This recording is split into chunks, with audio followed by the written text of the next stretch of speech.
Hello everyone, welcome back to Learners Planet. कैसे हैं आप सब? I hope you all are good and safe at home.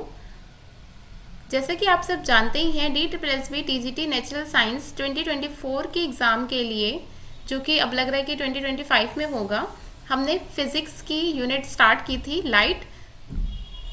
अगर आपने वो वाली यूनिट नहीं देखी है तो आप प्लेलिस्ट में जाके यूनिट देख सकते हैं। इसमें मैंने लाइट चैप्टर को पूरा डिटेल एक्सप्लेन किया है।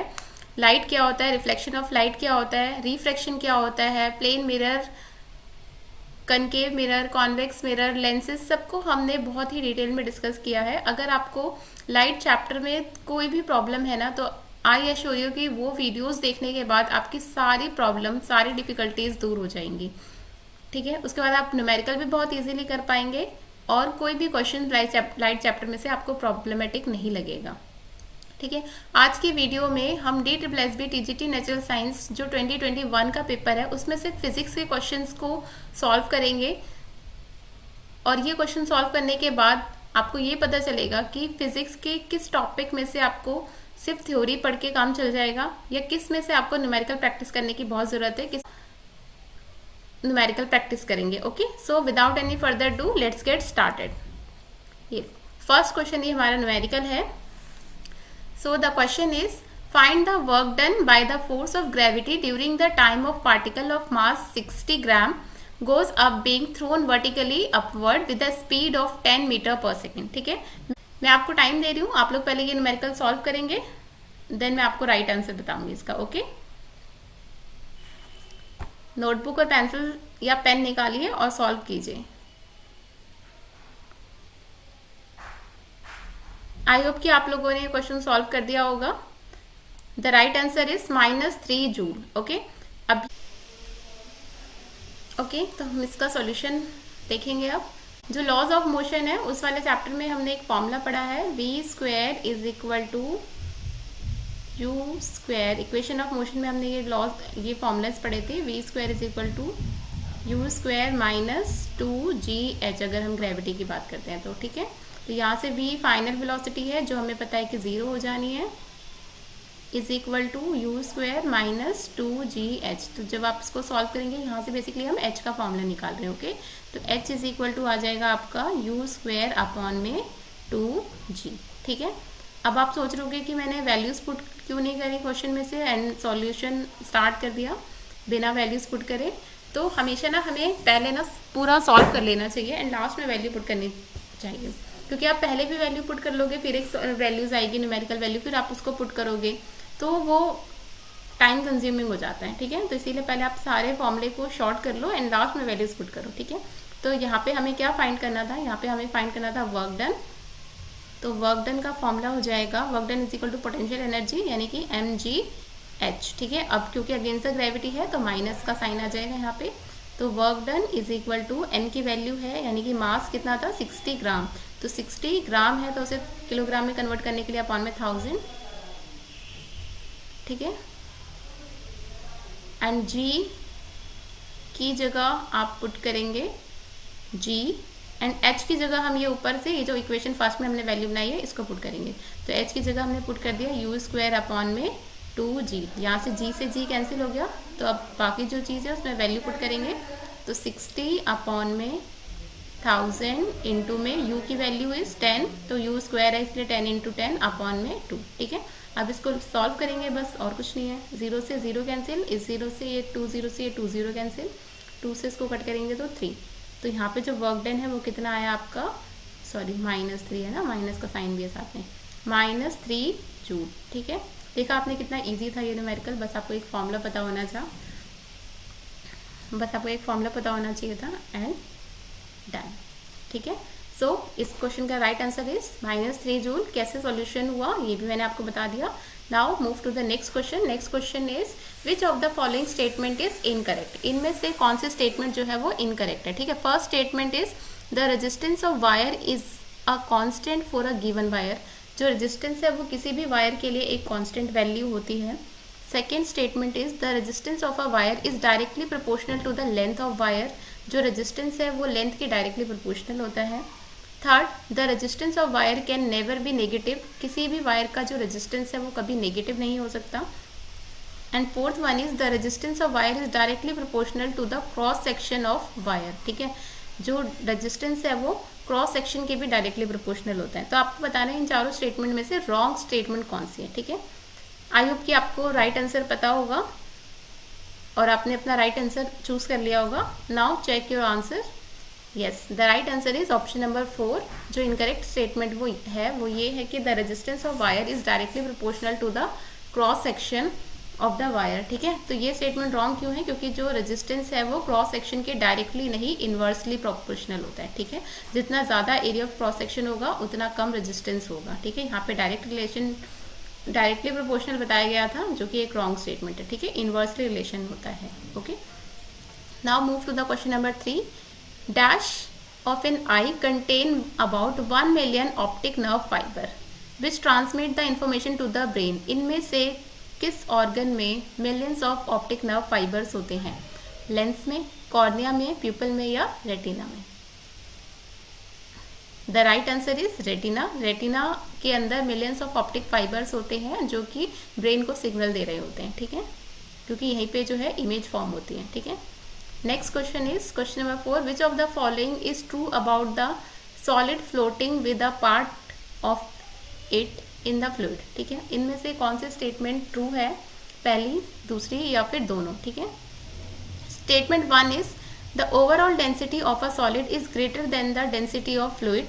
Statement 2 is the weight of the displaced liquid equal to the weight of the solid. I hope कि आपने अपना राइट आंसर चूज कर लिया होगा। Now check your answer. The right answer is only second statement is true. Okay, the weight of liquid, the weight of displaced fluid is equal to the weight of solid. वो किसके equal होती है? Weight of solid के equal होती है। Okay, now move to the question number 5। Which of the following statement is incorrect. अब यहाँ पे अगेन फिर से 4 स्टेटमेंट है, आपको इनकरेक्ट स्टेटमेंट बतानी है। ये सारे के सारे क्वेश्चन 2021 के एग्जाम में आए हुए हैं। ठीक है, तो यहाँ से आपको पता चल रहा है कि कौन सा कॉन्सेप्ट इम्पॉर्टेंट है, किस टॉपिक पे हमें अपनी पकड़ बनानी है, कहाँ से न्यूमेरिकल आ रहे हैं और कहाँ से कॉन्सेप्चुअल क्वेश्चंस आ रहे हैं, जिनके बारे में आपको डिटेल एक्सप्लेनेशन पता होनी चाहिए। ठीक है, तभी आप उन स्टेटमेंट को रॉन्ग और राइट में डिसाइड कर पाओगे कि कौन सी करेक्ट है। ठीक है, first statement is the current produce by the battery is DC. जो बैटरी में करंट होता है वो डीसी होता है, डायरेक्ट करंट होता है। Second statement, people of accidentally come in contact with AC are flung afar. ठीक है, third statement is device like electric motor that work on DC are stronger than those of AC. And last statement is the current that flows out of the switch point at home is AC. So I hope कि आपने अपना correct answer choose कर लिया होगा। Now check your answer. The right answer is option number 3। ये जो है एक इनकरेक्ट स्टेटमेंट है। Device like electric motor work on DC are stronger than those of AC. तो नहीं, डीसी से ज़्यादा स्ट्रॉन्गर होता है हमारा एसी, है ना। Now move to the next question, question number 6। The appearance of sound to the human ear is objectively characterized by the following parameters. जो साउंड है वो कौन कौन से पैरामीटर्स से कैरेक्टराइज्ड होता है? ए, मतलब जो ऑप्शन नंबर 1 है, फ्रीक्वेंसी, इंटेंसिटी, वेव फॉर्म। इनमें से किसमें? Option number 1 is only second and third, option number 2 is only 1 and third, option number 3 is 1 and 2, and last option is 1, 2, 3 all. So the right answer is 1, 2, 3 all. जो characteristics हैं sound के वो क्या है? Frequency भी है, intensity भी है, एम्पलीट्यूड भी है, वेव फॉर्म भी है। ठीक है, next question number 7 is how can biomass B use as a source of energy? First is by burning dry biomass. Second, by decomposing of biomass in the absence of oxygen. ठीक है, तो इनमें से correct option आपको बताना है। आई hope कि आपने अपना राइट आंसर चूज कर दिया होगा। Now check your answer. The right answer is both 1 and 2। दोनों में से किसी भी तरीके से आप बायोमास को एज अ सोर्स वो कर सकते हैं। ठीक है, now move to the next question which is again a numerical. Question number 8. An elevator of weight 500 kg is to be lifted up at a constant velocity of 0.25 meter per second. What would be the minimum horsepower of motor to be used? ठीक है, आपको power निकालनी है basically, ठीक है, और वो भी किस में निकालनी है, हॉर्स पावर में, ठीक है। If there is no friction loss, अगर फ्रिक्शन लॉस नहीं होता तो, ठीक है। सो पहले इसे आप लोग सॉल्व करेंगे, देन मैं आपको बताऊंगी कि इसका राइट आंसर क्या है एंड इसे कैसे सॉल्व करना है, ठीक है। ट्राई कीजिए।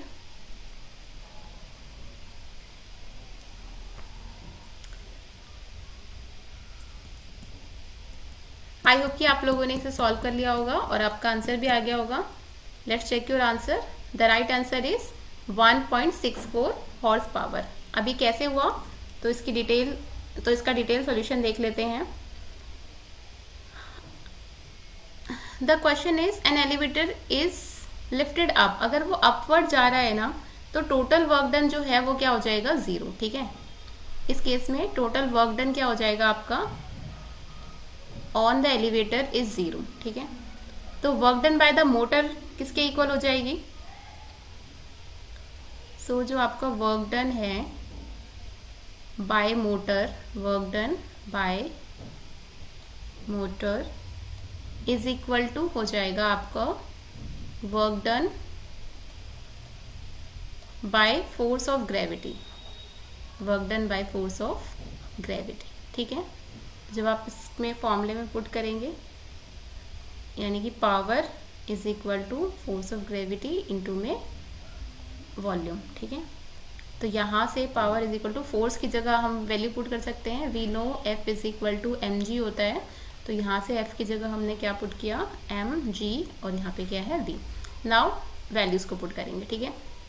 तो मास कितना है, 500 kg है, जी 9.8 लेना है एंड वी जो है आपका 0.25 है, ठीक है। तो मास कितना है था आपका, मास इज 500 इंटू में जी की वैल्यू लेनी थी 9.8 इंटू में जो वेलोसिटी है वो है 0.25। बस आपको इसको सॉल्व करना है।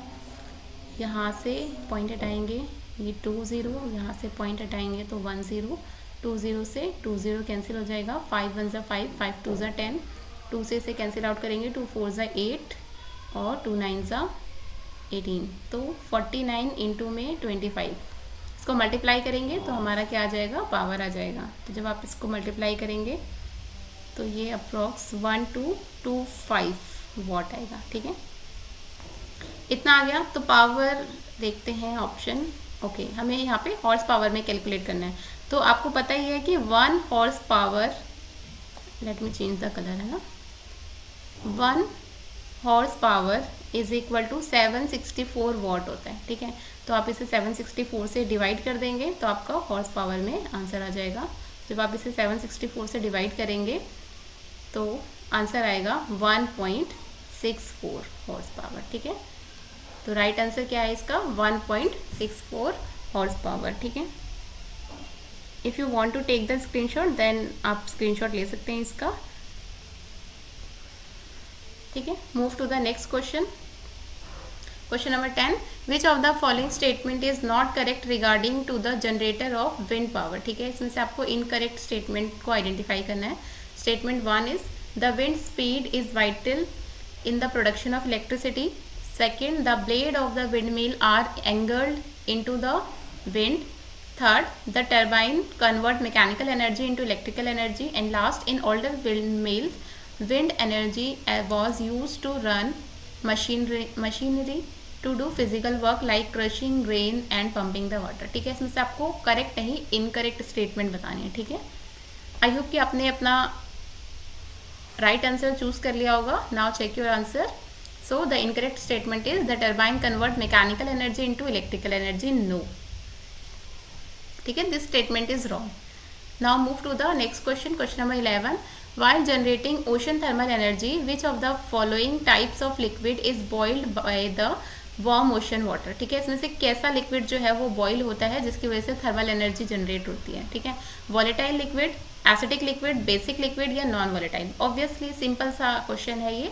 इसका राइट आंसर क्या हो जाएगा, वो वॉलेटाइल लिक्विड होगा, ठीक है, जिसकी वजह से थर्मल एनर्जी जनरेट होती है, ठीक है।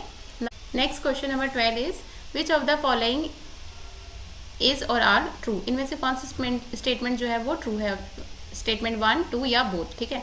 First statement is the power of converging lens is positive, किसी भी कन्वर्जिंग लेंस की जो पावर है वो पॉजिटिव होती है, या the power of diverging lens is negative. Okay, तो अगर आपने वीडियो देखी है लाइट वाले चैप्टर की तो ये क्वेश्चंस आपको बहुत इजी लग रहा होगा, और नहीं देखी तो प्रॉब्लम आ रही होगी, तो इसलिए आपको पहले वो वीडियो देखनी है, अपना कॉन्सेप्ट बिल्ड करना है, देन आप MCQs प्रैक्टिस करेंगे। ठीक है, इस क्वेश्चन का जो राइट आंसर है वो है both 1 and 2 statement are correct. जो कन्वर्जिंग लेंस की पावर है वो पॉजिटिव होती है और जो डाइवर्जिंग लेंस की पावर है वो नेगेटिव होती है। Okay, next question number 13 is naturally occurring stone which were earlier found to be able to attract iron and nickel and like other substance are called. जो नेचुरली अकरिंग स्टोन था जो attract कर रहा था iron को और निकल को, उसे हम क्या बोलते हैं? ठीक है, the right answer of this question is lodestone. उसे हम क्या बोलते हैं? Lodestone, option number second. Next question, question number 14, in an alpha particle the proton will repel each other due to dash forces. जो अल्फा पार्टिकल के proton है वो एक दूसरे को रिपेल करते हैं, किस फोर्स की वजह से? फर्स्ट इज इलेक्ट्रोमैग्नेटिक फोर्स की वजह से, सेकेंड इज ग्रेविटेशनल फोर्स की वजह से, थर्ड इज न्यूक्लियर फोर्स की वजह से, and last is coulomb force की वजह से। This question is quite easy, so I hope कि आपको इसका राइट आंसर पता होगा। Right answer is option number 4, coulomb force की वजह से जो प्रोटॉन्स है वो आपस में रिपेल करते हैं। Now question number 15 is in which year did Michael Faraday make the discovery of electromagnetic induction. Electromagnetic induction की जो डिस्कवरी है वो किस ईयर में हुई थी? तो यहाँ से आपको इस क्वेश्चन से पता चल रहा है कि ईयर को भी हमें स्किप नहीं करना, ईयर्स भी पता होने चाहिए। ठीक है, इस क्वेश्चन का जो राइट आंसर है वो है ऑप्शन नंबर 1, 1831। ठीक है, next question number 16 is a 900 gram solid having the edge length 10 centimeter float in water. How much volume of the cube outside the water? Density of water is 1000 kilogram per meter cube given है।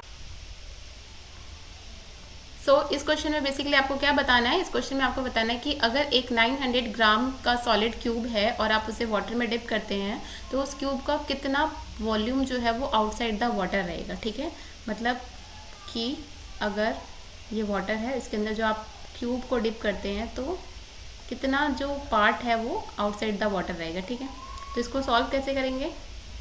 इसको solve करने के लिए सबसे पहले हम values लिखेंगे। तो यहाँ पे जो मास है आपका वो कितना गिवन है? 900 ग्राम है, इसे हम केजी में कन्वर्ट करेंगे तो ये कितना आ जाएगा? 0.9 kg आ जाएगा। ठीक है, तो यहाँ पे आर्किमिडीज प्रिंसिपल से आपको पता है कि weight of fluid is equal to होता है हमारा बॉइंट फोर्स, है ना? किसके इक्वल हो जाता है वो? बॉइंट फोर्स के इक्वल होता है। तो वेट ऑफ फ्लूइड कैसे निकालते हैं? लिक्विड में किसी का भी वेट निकालते हैं तो V/G से निकालते हैं। V/G is equal to buoyant force, F is equal to mg। ठीक है, अब यहाँ से G से G कैंसिल हो जाएगा तो V इज इक्वल टू हो जाएगा आपका m अपॉन में density. Now put the values. V is equal to mass है आपका 0.9 kg, 0.9 एंड जो आपका डेंसिटी है वो कितना है? 1000। ठीक है, यहाँ से हटाएंगे, ये अगेन नीचे चला जाएगा। तो आप इसे सॉल्व करेंगे तो ये कितना आ जाएगा? 9 × 10 की पावर -4 मीटर क्यूब आ जाएगा। इसे जब आप सेंटीमीटर क्यूब में कन्वर्ट करेंगे तो ये कितना हो जाएगा? 900 सेंटीमीटर क्यूब। ये आपका वॉल्यूम आ गया। नाउ टोटल वॉल्यूम निकालेंगे हम, total volume of cube, total volume of cube. तो आपको क्यूब की साइड गिवन है 10 सेंटीमीटर, तो यहाँ पे a क्यूब फॉर्मूला लगेगा। तो a इज 10, तो 10 का क्यूब करेंगे तो कितना आ जाएगा? Total volume 1000 centimetre cube. ठीक है, अब वॉल्यूम आउटसाइड कितना रह जाएगा? वॉल्यूम आउटसाइड द वाटर, इसको सब्ट्रैक्ट कर देंगे। आउटसाइड इज इक्वल टू इस 1000 में से आप माइनस कर देंगे 900 को, तो कितना आ गया? 100 सेंटीमीटर क्यूब। यानी कि इतना वॉल्यूम जो है क्यूब का वो वाटर के बाहर आएगा। ठीक है, आई होप कि आपको इसका सॉल्यूशन अच्छे से समझ में आया है कि कैसे हमने इसे सॉल्व किया है। एक बार हम आंसर चेक कर लेते हैं। Yes, the right answer is 100 centimetre cube. Okay, अगर आपको वीडियो पसंद आ रही है तो चैनल को लाइक करेंगे, शेयर करेंगे, सब्सक्राइब करेंगे, और अगर आप इनमें से किसी भी टॉपिक पे डिटेल एक्सप्लेनेशन चाहते हैं तो भी कमेंट सेक्शन में आप बता सकते हैं। मैं उस टॉपिक पे डिटेल लेक्चर लेके आऊँगी और आपके कॉन्सेप्ट को बिल्डअप करने में हेल्प कर सकती हूँ। ठीक है, now next question is question number 17, which of the following statement is correct. इनमें से कौन सी जो स्टेटमेंट है वो करेक्ट है। एक statement 1 is a 40 watt 220 volt bulb has higher resistance than 1 kilowatt 220 volt electric heater. Second statement, the maximum current that 100 watt 220 volt lamp withstand is 0.45 ampere. ठीक है, ये अगेन कॉन्सेप्चुअल क्वेश्चन है, but आपको इसको solve करना पड़ेगा, तभी आप इसके राइट आंसर पे जा सकते हैं। तो ये वाले क्वेश्चन को मैं आपके लिए छोड़ रही हूँ, इसको आप सॉल्व करेंगे एंड बताएंगे कि इसका राइट आंसर क्या है। ठीक है, तो अभी मैं राइट आंसर डिस्कस कर रही हूँ, बट इसको सॉल्व कैसे होगा ये आप लोग बताएंगे मुझे। ठीक है, सो इसका राइट आंसर है बोथ ऑप्शन ए 1 एंड 2, यानी कि दोनों ही स्टेटमेंट करेक्ट है। तो आपको जस्टिफाई करना है कि क्या ये सच में स्टेटमेंट करेक्ट है। इसको सॉल्व करके आप देखेंगे तो आपको पता चलेगा।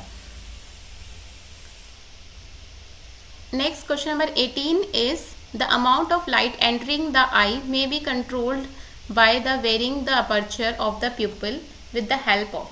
जो आई में हमारी लाइट जाती है उसे कंट्रोल कौन करता है बेसिकली। ठीक है, कॉर्निया, आइरिस, एक्वस ह्यूमर या रेटिना। तो आई होप कि इस क्वेश्चन का आंसर तो आपको पता ही होगा। आई वाला टॉपिक जो है वो बहुत इंपॉर्टेंट है, तो क्वेश्चन आते ही आते हैं। तो आपको अगर आई वाला टॉपिक नहीं पता तो आप उसको जाके रीड आउट करें और उसके कॉन्सेप्ट को समझें। ठीक है, तो the right answer is iris. Iris is the part जो अमाउंट ऑफ लाइट को कंट्रोल करता है। ठीक है, तो आज की वीडियो में इतना ही। आज आई होप कि आपको आज का सेशन पसंद आया होगा और न्यूमेरिकल भी समझ में आ रहे होंगे। अगर आप चाहते हैं किसी टॉपिक पे डिटेल वीडियो बनाना तो do let me know in the comment section, तो मैं उस टॉपिक पे डिटेल वीडियो भी बना दूंगी। तब तक के लिए पढ़ते रहिए, सेफ रहिए। Thank you.